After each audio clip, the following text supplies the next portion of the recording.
We have got so much going on here. I've had a lot of requests because I talk about my homemade vinegars all the time. And so I've had a lot of requests about my vinegars. So I thought I'd just make a short video on, and I do have some older videos, but you know, sometimes you just have to update your videos. And since I've been having people ask about it, I thought we'll just do this again and we'll talk about it a little bit. But I've got so much going on here at the table. And the reason I'm over here and not in the kitchen is because I'm having a little update done in the kitchen, and the kitchen's kindly tore apart just a little bit.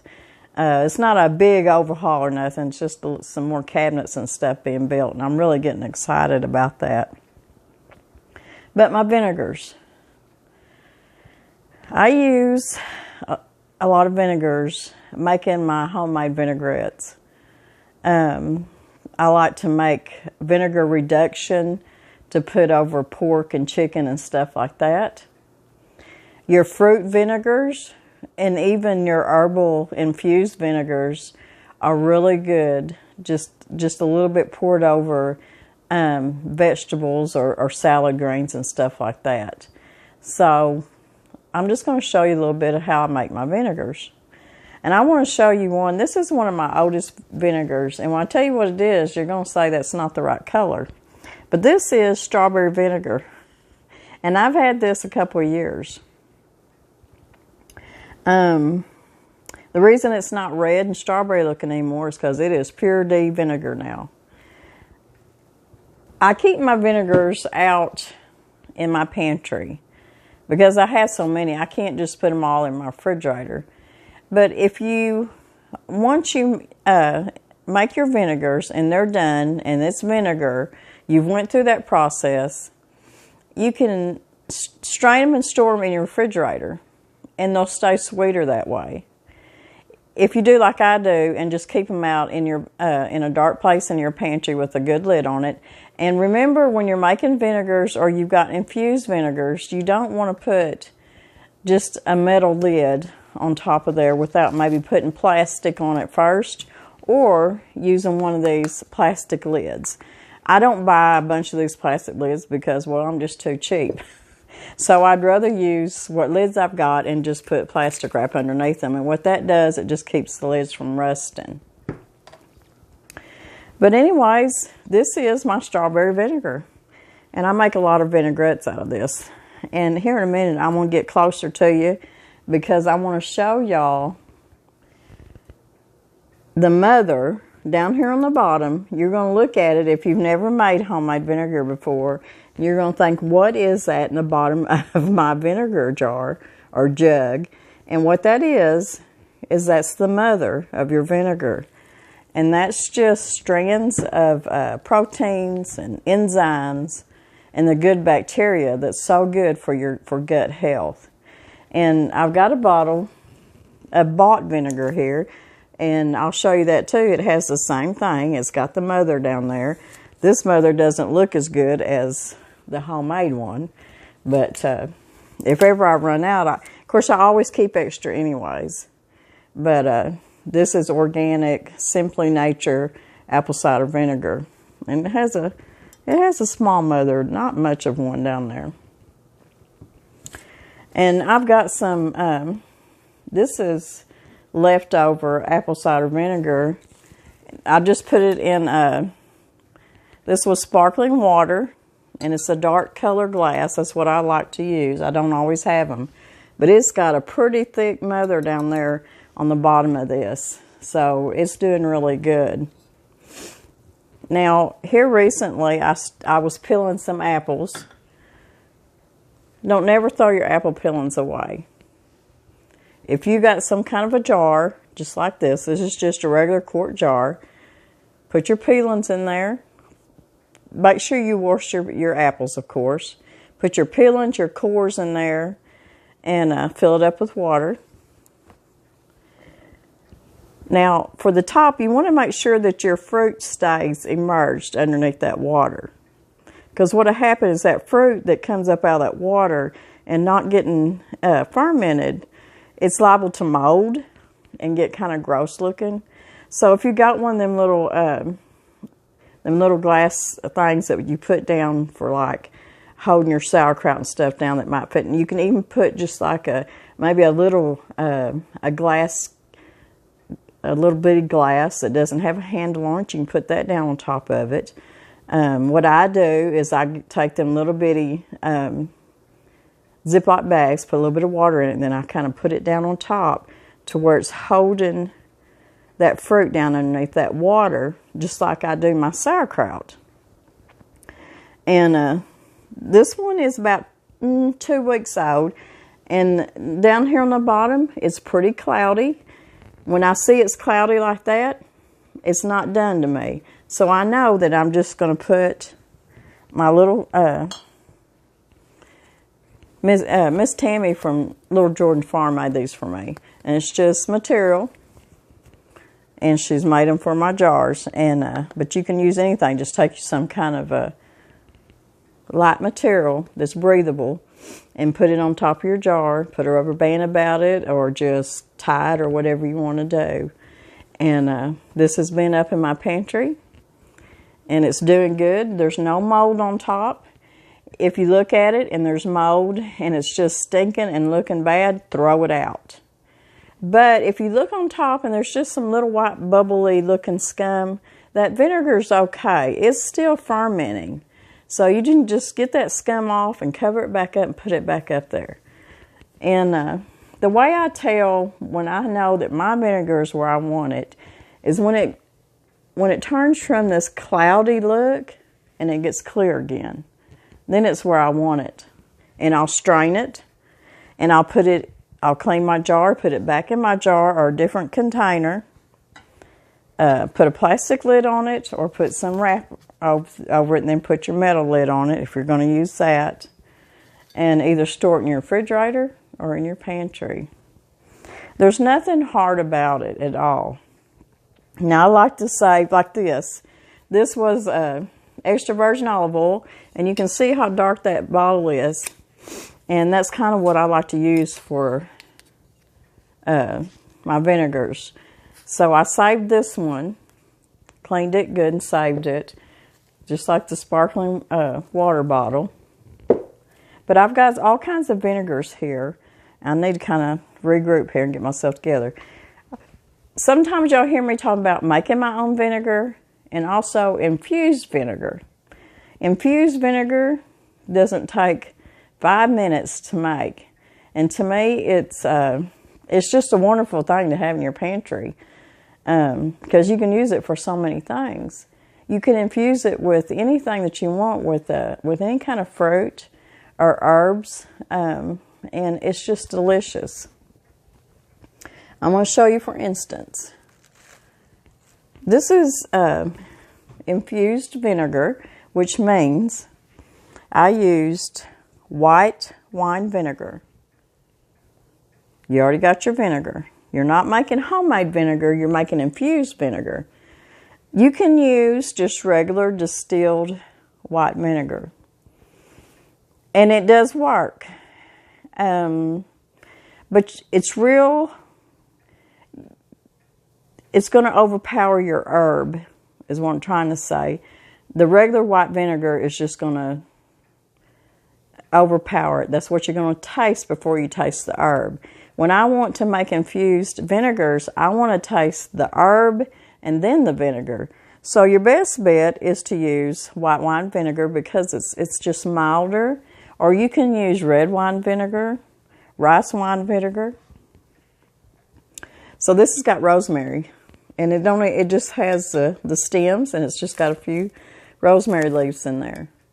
This is delicious to make, to reduce it and pour it over a little bit of chicken or potatoes, like roasted potatoes, making a vinaigrette. It's just, I just love having it. And also, you can use just a little bit of this to put in your cleaners when your surface cleaners, because that's what I use on my bar and around my stove and stuff. This right here is an infused vinegar that I use white wine vinegar, and it's lemon balm. And I use this mostly Well, for some vinaigrettes, when you want that lemony taste. And I also can put just a little bit in my surface cleaners. You can use it and reduce it down a little bit and pour it over a meat, a piece of chicken or a vegetable or something like that. This infused vinegar, now this is just regular white vinegar because this is lemons and oranges and lemon balm and rosemary. And I can't think of nothing else that might be in there, but this is what I use most of the time when I make my homemade cleaner.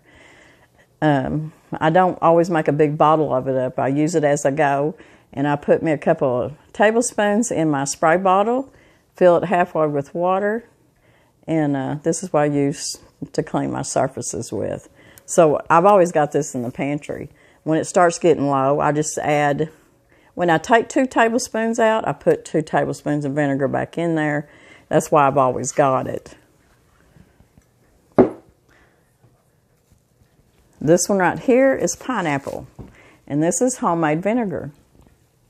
All that is the cores from some pineapples we were eating a while back, and I just put some water in there with them, and they just been sitting up there, and it finally got to the point I thought it was infused enough that it tasted good, it smelled good. It is pineapple vinegar. Yes. So, at that point, now you say, now how come you don't strain that? Well, the longer it's pickled, the pineapple is pickled, and the longer I leave it in there, you know, but you can see there's no mold. There's nothing causing me to have to strain that yet. But if I wanted to, I could just take it out at this point, strain it, and put it in the refrigerator, or put it right back in my pantry. This is another pineapple vinegar, homemade. All it was a big core out of a big pineapple, covered with water. And I think I may have just put like a teaspoon or so of sugar in it, and that was just to feed the fermentation.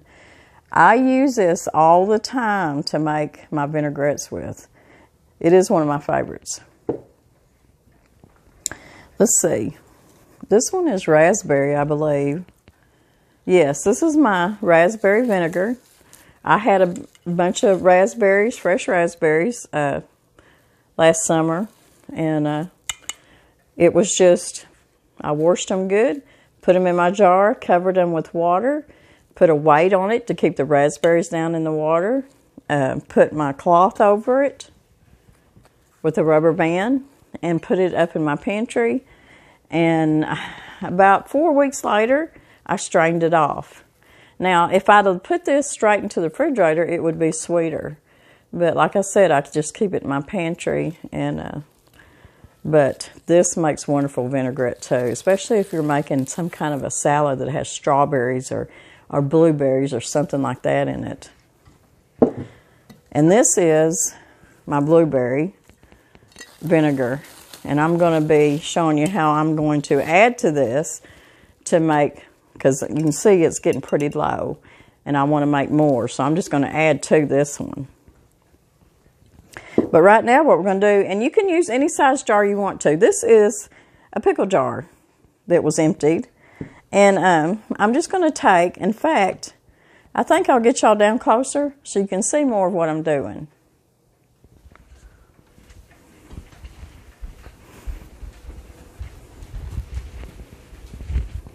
I'm going to make homemade apple cider vinegar. And I'm going to do it in this half-gallon jar. You can do it in any size jar. Quart, pint, even a gallon if you got that many apples. Now, I can also tell you that my favorite, as much as I love these, my favorite is pear vinegar. And I usually make that when we got pears coming off. So I'm going to really enjoy making more. That's just one of my favorites. Now, in making your homemade vinegars, you can just use your peeling and the core, or you can use the whole apple.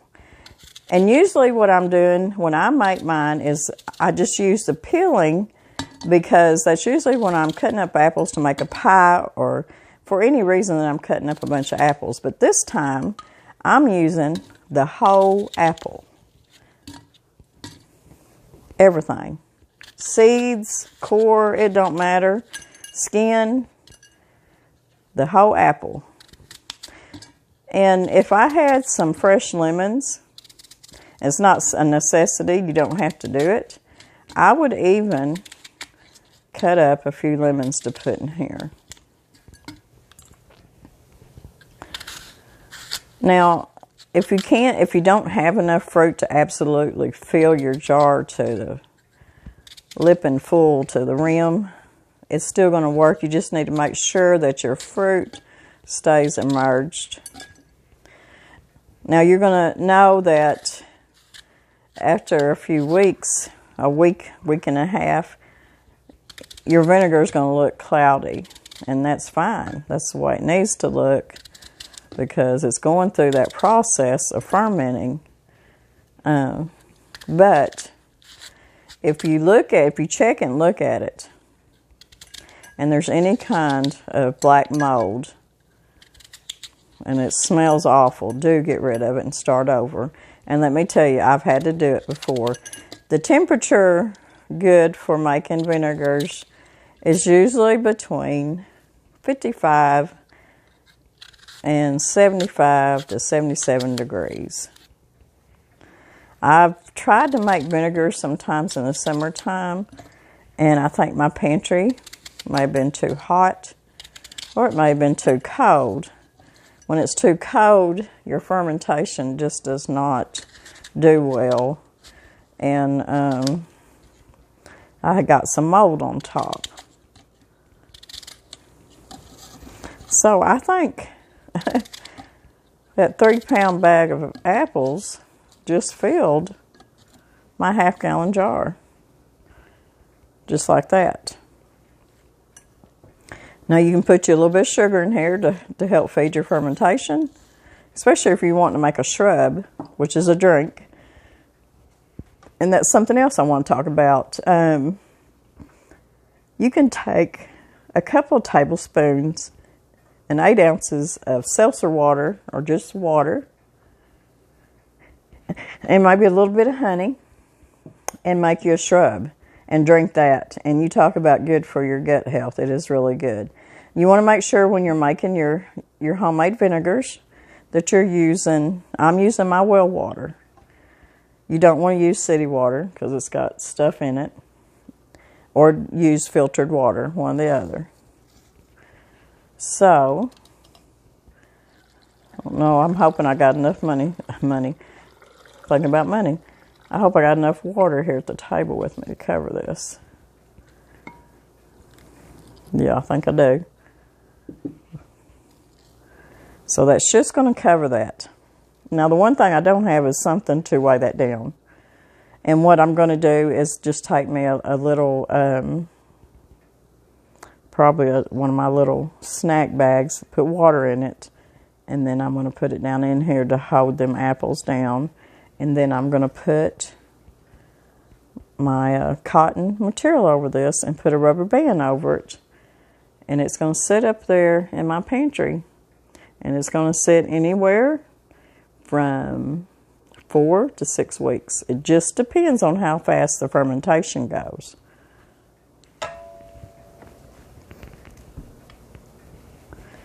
So I got that done. That is how easy it is to do apple cider vinegar. Okay. This is my blueberry vinegar. And I've already got some in here, and I'm wanting to make more. And this is a good way to keep your vinegars going, is to take a little bit that you've already got, and you can put it in another jar or just leave it in here. And that'll really get your fermentation going. So I'm going to put some blueberries in here. I got these blueberries from Azure Standard, and they are really good blueberries. They came frozen. They're really good size blueberries, and they're just really delicious. So I probably got about 1.5 cups that I'm going to put in here with the vinegar that was already there. And then I'm going to just fill the jar up the rest of the way with water.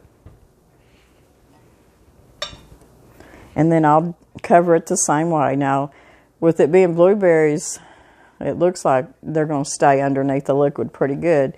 So all I'm going to have to do is put me a top on here, put me a piece of cotton material over that. And since it's already a little less than half vinegar already, it won't take us long for that to turn into vinegar. Okay, so let's make some infused vinegar. And I'm going to use a quart jar.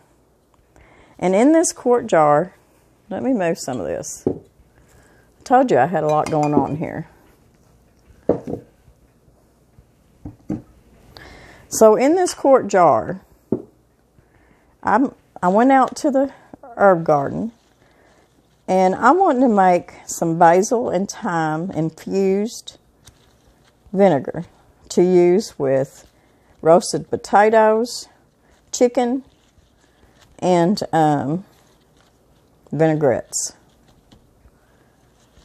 So I'm just going to they've been washed, dry them off really good. So I'm taking my basil and my lemon thyme, and you can use dry or you can use fresh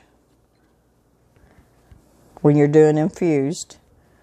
Now what I learned the hard way is when I made homemade vinegars out of herbs using just water and the herb, it went rancid on me. The fresh herbs and the water, of course it didn't. What I should have done is infused it, but anyways, we're going to be using vinegar to start out with, so it's all going to be good. So I'm using white wine vinegar.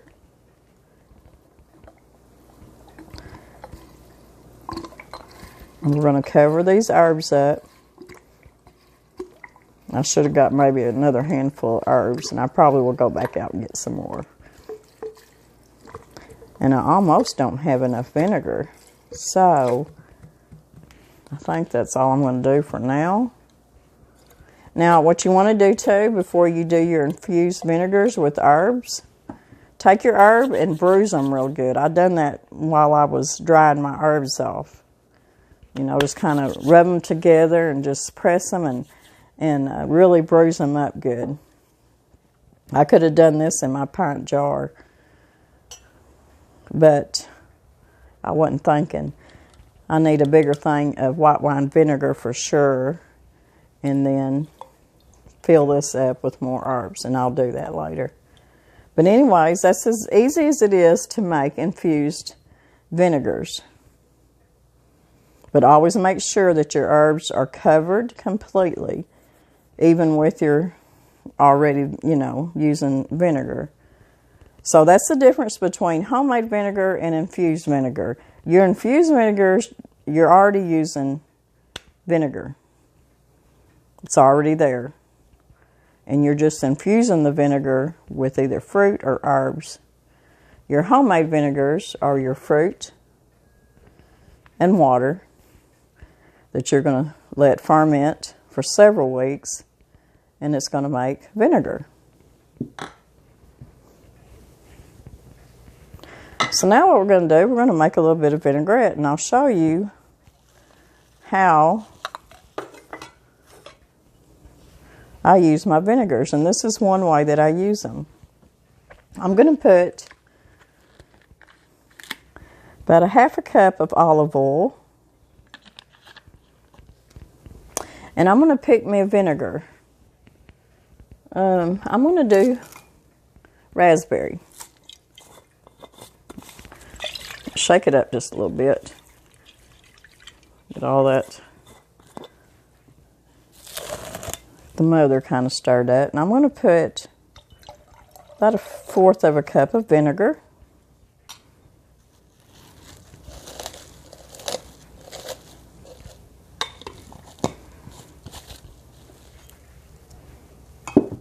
I'm going to put me just a little bit of honey.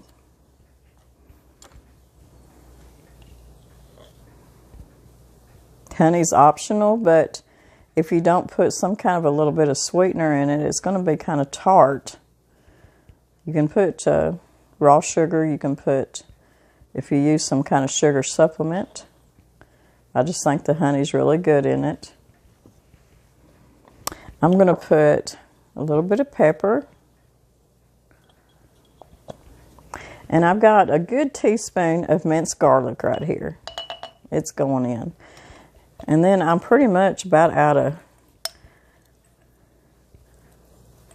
mustard. Dijon mustard. But you want about, for this much, about a tablespoon. I don't know that I'm going to have a tablespoon in here, but we'll get as much as we can out of it.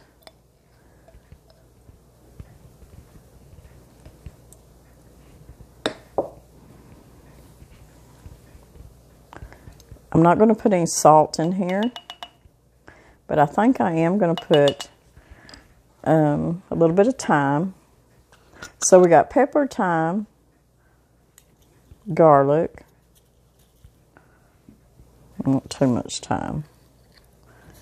I'm just going to crush that up a little bit in my hand, put it in there, and that's it. That's how easy it is to make a vinaigrette for your salads.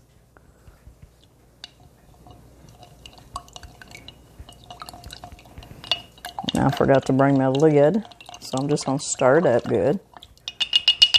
Let's see if this one fits. I think it's too little. Oh. So we're going to shake it up.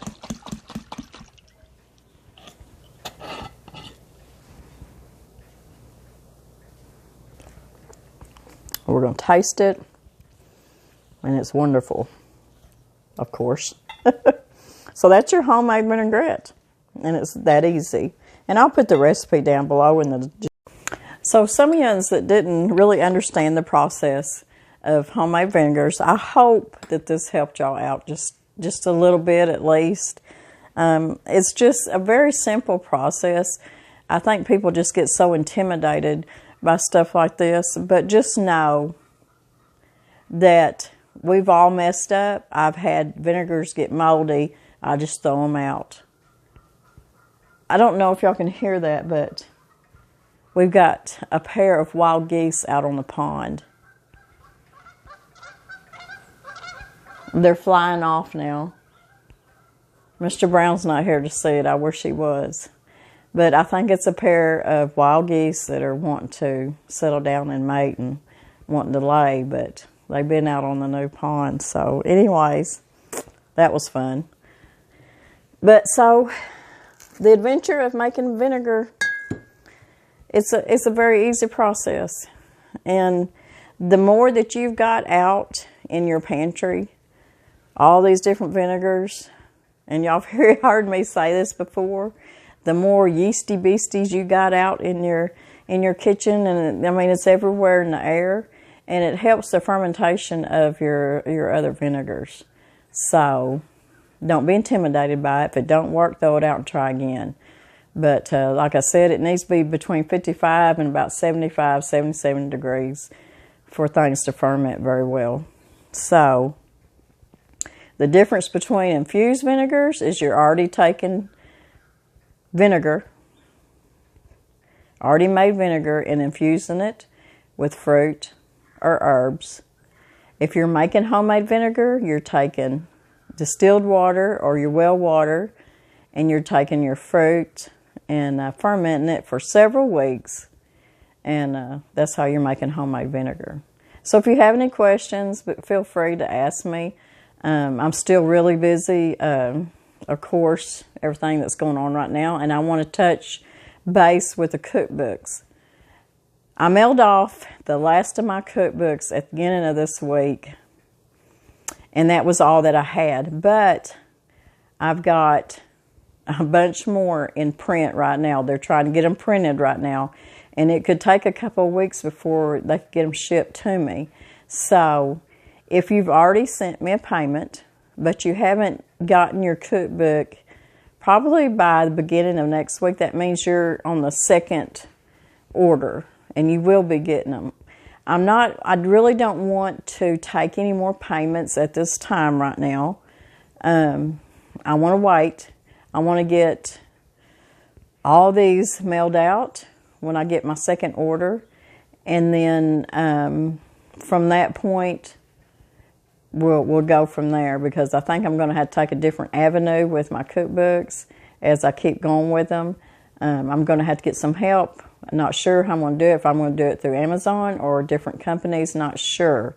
But like I said, if I've still got about 800 more orders to fill, and you may be one of those 800, and you're on the next order. So just know that if you don't get it here pretty soon, that means you're on the next order.